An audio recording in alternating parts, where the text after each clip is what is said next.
ಬೆಂಗಳೂರನ್ನ ಕೂಡಿಸಿ ಇಡಬೇಕೇ ಹೊರತು ಇದನ್ನ ತುಂಡು ತುಂಡಾಗಿ ಮಾಡುವಂತದ್ದು ಅಷ್ಟು ಸಮಂಜಸವಾದದ್ದಲ್ಲ ಅಂತಕ್ಕಂಥದ್ದು ನನ್ನ ಅನಿಸಿಕೆ. ಅದಕ್ಕೆ ನಾನು ಹೇಳಿದೆ, ಸಿಎಂಸಿಗಳು ಇದ್ದಿದ್ದನ್ನ ನಾವು ತಂದು ಕೂಡಿಸಿ ಈಗ ಮತ್ತೆ ಸಿಎಂಸಿಗಳ ರೀತಿಯಲ್ಲೇ ಮಾಡ್ಲಿಕ್ಕೆ ಹೊರಟ್ರೆ ಇದು ಎಷ್ಟು ಸರಿ? ನಾನು ಹೇಳ್ತಕ್ಕಂಥದ್ದು, ಕೆಂಪೇಗೌಡರಿಗೆ ಗೌರವ ಕೊಡ್ತಕ್ಕಂಥ ನಾವು ಅವರ ಅನಿಸಿಕೆಯನ್ನ ಎತ್ತಿ ಹಿಡಿಯಬೇಕೇ ಹೊರತು ಅದನ್ನ ತುಂಡರಿಸ್ತಕ್ಕಂಥ ಕೆಲಸ ಸರಿ ಇಲ್ಲ ಅಂತಕ್ಕಂಥದ್ದು ನನ್ನ ಭಾವನೆ. ಈಗ ಗ್ರೇಟರ್ ಬೆಂಗಳೂರು ಅಂದ್ರೆ ಏನು? ಗ್ರೇಟರ್ ಬೆಂಗಳೂರು ಅಂತಂದ್ರೆ ದೊಡ್ಡ, ಇದು ಡಿಕ್ಷನರಿ ಪದ, ಅಥವಾ ಶ್ರೇಷ್ಠ, ಭಾರಿ, ಅಥವಾ ಅಪಾರ, ಬೃಹತ್, ಮಹಾ, ಈಗ ಹೇಳ್ಬೇಕು. ಅಲ್ಲಿ ಇಲ್ಲೇನಾಗ್ತಾ ಇದೆ, ಗ್ರೇಟರ್ಗೆ ಅಪೋಸಿಟ್ ವರ್ಡ್ ಏನು?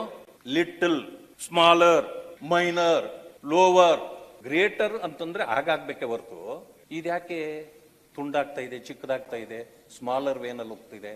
ಇದನ್ನ ನಾವು ಯೋಚನೆ ಮಾಡಬೇಕು. ನಿಮ್ಮ ಅನಿಸಿಕೆ ಒಳ್ಳೇದಿರ್ಬೋದು, ನಿಮ್ಮ ಅನಿಸಿಕೆಯಲ್ಲಿ ತುಂಡಾಗುವುದು ಕೂಡ ಒಳ್ಳೇದೇ ಅಂತಿರ್ಬೋದು. ಕೆಂಪೇಗೌಡರನ್ನ ಅವರ ಕನಸನ್ನ ನಾವು ನೆನಸು ಮಾಡಬೇಕು. ನಾನು ಕೇಳ್ಪಟ್ಟಿದ್ದೇನೆ, ನಾನು ಕೇಳಿದ್ದು ಅದು ಸರಿಯೋ ಇಲ್ವೋ ಗೊತ್ತಿಲ್ಲ.